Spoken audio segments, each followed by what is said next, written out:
This is scary, but most people in their 40s and 50s are racing towards a retirement full of misery, a lot of downtime, a lot of isolation, and just not what they planned for. If you don't start preparing now and take this video seriously, you may find yourself in your 60s feeling lost, lonely, and irrelevant. But it doesn't have to be that way. I mean, what if we told you that we made it, right? We made it through our career, we got it done, we zipped it up, we were done, and then we failed miserably at retirement. Be hard to believe, but it's the truth. It was June of 2018. Jody got a package to leave her work, and I was due to leave at the end of the year. And we found ourselves semi-retired, a little bit out of control, and we completely lost our routines. And we might remember it differently, because I remember feeling relieved, hoping to feel revived, hoping to feel restored, hoping to feel that I could, get my shit together. And it just didn't happen. We went off the rails. We ate too much, traveled too much, drank too much, invited people to our house too much, so we entertained too much. We slowed down instead of speeding up towards retirement. We just slowed down into it. And boy, was that a mistake. Back at that time, that's when you started cursing, like you did 2 seconds ago. I didn't mean it. Sorry.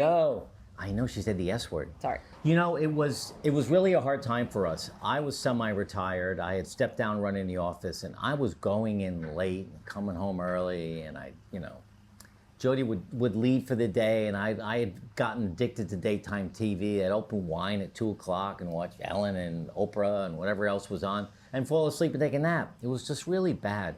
And I think that we didn't prepare properly in our 40s and 50s for this phase of life. We absolutely didn't. Even though my dad passed away and we both knew when we were planning our retirement, we didn't want to have the same retirement that he did.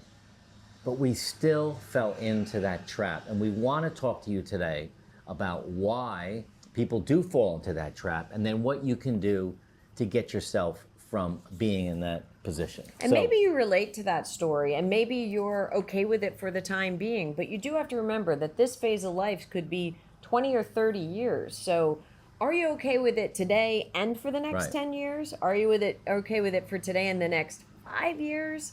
Because I have to tell you, we were headed towards major health problems. Well, one of the reasons why people fall into this trap is that they focus all of their energy around the financial component of retirement. And sure, that's important, but there's so much more to retirement than just the money. And this question of, do you have enough money? Well, it's all relative. I mean, if you don't, you can always get some part-time work, but there's so much more to this phase of life, which we now call the discovery years, to really figure out who you are, what you were meant to do, and to find some passion and enjoyment in this time of our lives. I mean, honestly, the reality is the retirement drift, as we call it, starts so much earlier than your first day of retirement. It really does. It starts when you create the dream, allow yourself to have the vision that Jimmy Buffett's playing in the background, the pina colada's stirred with a dark rum floater, and everybody's dancing and singing all day long. You're eating, you're going out, you're traveling, and all of that, while it's great and it's good connection with people, it's harming your health. It's harming your well-being.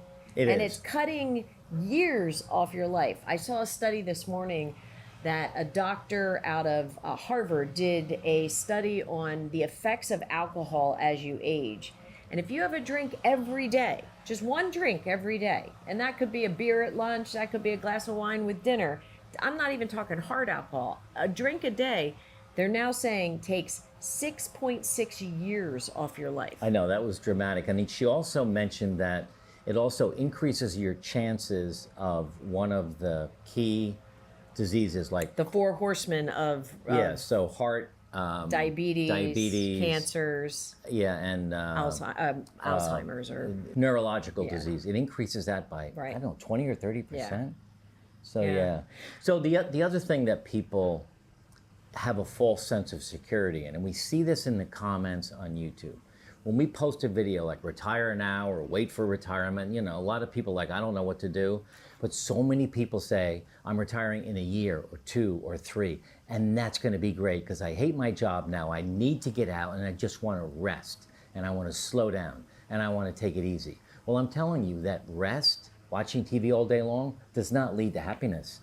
You think that it Right. does, but it doesn't. It takes your mind off of whatever's happening in the day, but it's not going to bring you the joy that you think the commercials say, sitting on the beach drinking pina coladas. It's not how you get it. One of my favorite commercials is 2 bathtubs on the beach with a man in one and a woman in the other. And in between them, they're clicking. I think it's a Corona commercial. In between them, they each have a bottle of Corona and they're kind of clicking it. I mean, a bathtub on the beach. I mean, that kind of sounds kind of cool, but I don't know if it's healthy for us. We could put a bathtub in the backyard. You want that? No. Okay. Here's the way you can reframe your thinking. So if you're in your 40s or 50s and you're watching this, here's what you want to think about down the road. Retirement is not an ending. It's actually a launch. It's a launch into what we call the discovery years, a launch into this phase of life where you've worked really hard for a long time. You've earned hopefully enough money to retire. And if not, you can still work a little bit.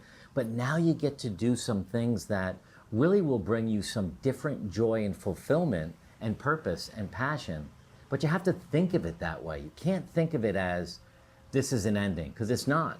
It can be. I mean, it was for my dad. It is for a lot of people. But it shouldn't be. It should be a launch into something new. Well, or a lot of people liken it to a startup, not a close down. Like, we're not closing down the business and getting into retirement. We're doing a startup. Like, get the energy behind it like you would a startup, right? The other thing you want to think about is, as you're coming off the exit ramp of your career, you want to start really thinking about what it is you're going to do in this phase.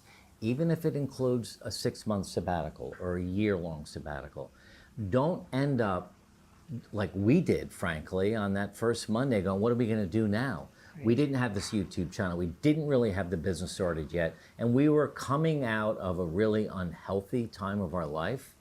And we were just finding our way.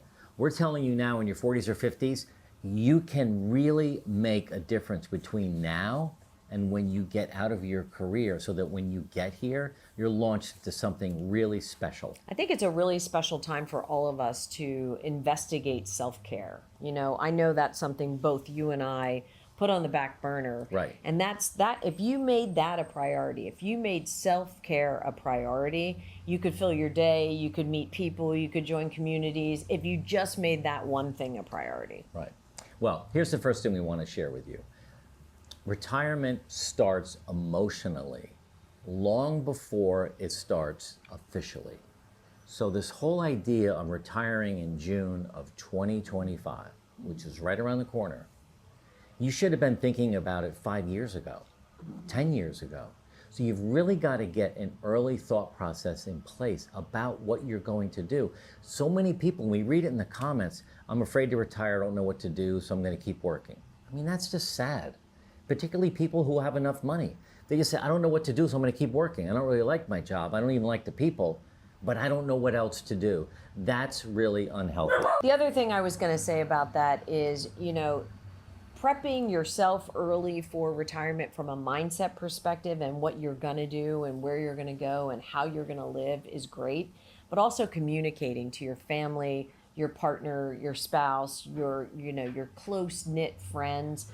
Letting them know ahead of time that you're going to be retiring and you have a plan not only provides them with the confidence in you, but it provides confidence in yourself, I think. Yeah, the other thing to think about too for these people that leave comments, and we can't answer them all, I'd love to get... try. Well, we try, but you can't answer them the way you'd like to. If you need to keep working or you want to keep working, you can do a hybrid discovery phase, a hybrid retirement, where you say to your employer, look, I'd like to give you 20 hours a week for a while and see how that goes. Maybe a different role, maybe a scaled back role, or maybe 10 hours a week. Maybe they need someone with your particular skill or talent so you can keep working, but it's a hybrid so that you're not like cold turkey out. Yeah, that's a great idea. The next thing is just remember this. Your future self depends on what your current self is doing in terms of nutrition, hydration, activity, moving your body, caring for yourself, caring for your skin, caring for, your eyes, your doctor's appointments, all the things. Your future self is depending on you for that care you're taking today. And we screwed this up. In our 40s and 50s, we were about as unhealthy as we have ever been in our life. We didn't know it at the time, but we know it now, because now we're the healthiest we've ever been.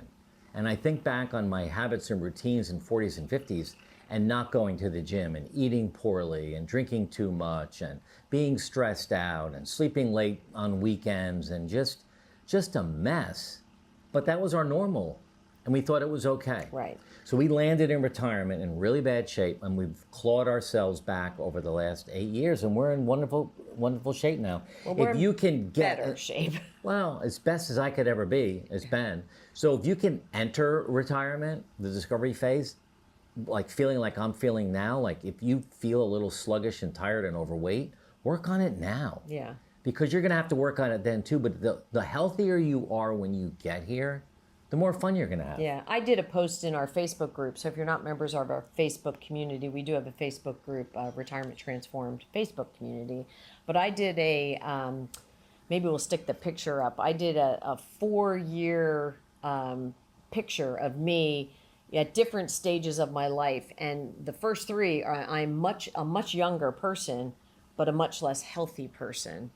And then the last couple, I'm better because I'm hydrating, I'm taking care of my skin, I'm resting, I'm sleeping. I'm not just putting my head on the pillow after a bottle of wine saying, oh, that was good sleep. You know what I mean? So, hey, do us a favor. In the comments below, you hear Jody and I talking a lot more now about discovery phase versus the word retirement. Let us know how that resonates with you, and if you think it's a good idea, and what you're doing now in your 40s or 50s to plan for your retirement that you might not have told someone else. Put that in the comments below. All right, the third thing is retirement drift starts earlier than you think. If you're in your 40s or 50s and you're thinking of retiring in your 50s or 60s, this whole idea of entering this phase without a clear plan, you're going to start drifting soon, and it gets out of control and you don't realize it. Yeah, you definitely need to choose intention over autopilot. Autopilot's good for a lot of things, but definitely not your life is one of the things I would say. And I would also say, in your career, in your earning years, you're very busy, and don't let busyness mask emptiness. Make sure you're filling your life with things that really matter to you, because in retirement, that's what you have, the things that matter. Yeah, and you want to start paying attention to your friendships. Are they healthy? Are they long lasting? Will these people follow you along into retirement? We found many times that most of our relationships from our careers did not come along with us, and we didn't really know that, and that was somewhat surprising. So you want to be prepared to start building community now, so that when you do leave your career, you've got new friends that are on the same journey with you. And really, you mean community outside of your work family / work friends, because they are truly, in a lot of instances, situational friendships. Right. All right, the next thing is, it's tough to realize this, and it's tough to actually say it out loud, and it's even hard for me to say it on this video. Can't wait to hear what you're going to say. Well, your marriage takes on kind of a new face, right? Your marriage gets put to new tests in retirement. When I used to leave the house at 7 in the morning and get back after I, picked the kids up at school or went to soccer games and grabbed dinner or whatever, maybe I was gone from 7 to 7.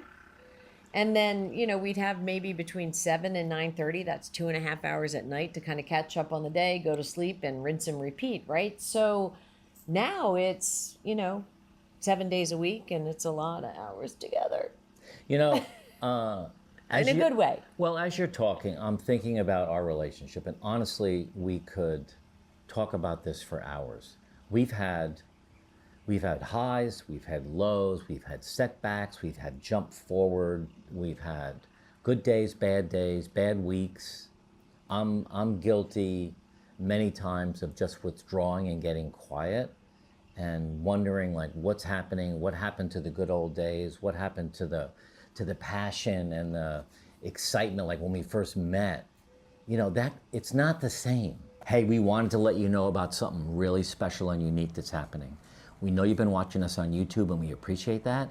For the first time ever, and maybe the last time ever, Jody and I are running a live masterclass in September of this year, 2025, Retirement Reset, from drift to discovery. It starts September 8th and it'll go every Monday for 8 weeks. We'll go through our entire theory on retirement drift and work you through our 7 pillars that will help you eliminate the drift in your life. There's a link below to a webinar that we did just this week explaining everything about it and showing you how you can sign up. We hope to see you in September.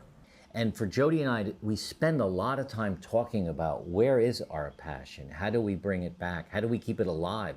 How do we keep our sex life active? Yeah, I said it, right? You have to talk about it. I have so many friends that tell me that they haven't had sex with their wives in years. And they don't talk about it with their wife. So they just don't have it. That's sad. It doesn't have to be that way. And if you're watching this and you and your wife or your partner or your intimate relationship aren't talking about this, you've got to find a way to have open, calm communication. Again, and you also have to be sensitive that it's easier for one person maybe to have those conversations than the other. I didn't grow up in a household where you talked about things like that.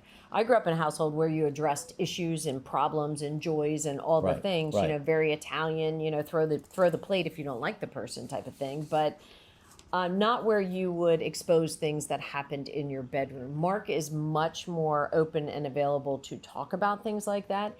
And I'll be quite honest and vulnerable. It takes me a little bit of while to talk about things like that. And it's not because I'm a timid, you know, shadow of a person, but I just didn't grow up thinking that it was appropriate to talk about. Right. Even with your spouse or partner. And you know, that's conditioning that I'm trying to work myself out of. I know we went on a bit on that topic, and I really think we should do more videos on this because I do feel for the couples that have lost the spark. They've lost the fun. I mean, I just said to you this morning, we're not having fun today. We got to start getting the fun going. But you need to be able to say that and laugh about it and not take each other so seriously all the time. So again, I know we spent time on this whole relationship piece, but it does change a lot. Okay, purpose doesn't appear. New purpose doesn't just show up. You have to create it. So if you're in your 40s or 50s and you're thinking, oh, my purpose is my job and I have this and I play golf, when you leave your job, that whatever role your job played for purpose is going to go away. So you need to find something else, and it doesn't just show up on its own. So for instance, ask yourself this question. What problem is there out there in the world or my community or my family that I want to solve? That's a great journaling question to begin with, to say, what can I do? So what's a problem out there that you want to solve? We're solving the problem of retirement drift, of reframing what the story, this BS kind of story that's out there where you just work your butt off for your whole life and then you sit back, take it easy and do nothing. That's not a good story to tell. So we're changing that. That's what we're doing in our retirement to make the world a better place. So what is it that you can do? What's your talent? What's your passion? Get around something and spend 5 hours a week or 10 or 20, whatever it is you want to do. But again, it doesn't just appear. You have to find it and create it. And that kind of leads to the next point. You know, you have more time than you think. You know, if you're retiring and you're, 60, 65 or 70, you could have 20, 25, 30 years ahead of you that you want to have in front of you in a healthy way, with a good plan, with a great mindset, with a wonderful community, all the boxes checked, so that you can live those next 20, 30 years, the way you want to. I mean, think about it, it's decades. Well, I think too that what people have spent their whole life doing is serving their employer, or if you owned your own business, serving your employees. But now it's your time. So you want to think about what are your core values that are important to you. And like we said, we have a runway. I'm 68. I fully plan on being here till 100, God willing. And I know my goal is to be physically independent at the age of 90. I am going to be able to get up and out of this chair without any help. But what are your values? Is it physical wellness? Is it relationships? Is it being honest and truthful? Whatever it is, Right. you've got to figure those out and live your values, not somebody else's. That's right. Exactly right. If you like this video, You're going to love this next one too. We're not going to sit around and watch TV 38 hours a week, which is what the average number of hours people over the age of 65 spend watching TV is 38 hours. I don't think that's learning unless you're doing 38 hours of documentary. And you can mix it in with some other stuff, but just learning to a new hobby, a new habit, I think it's awesome.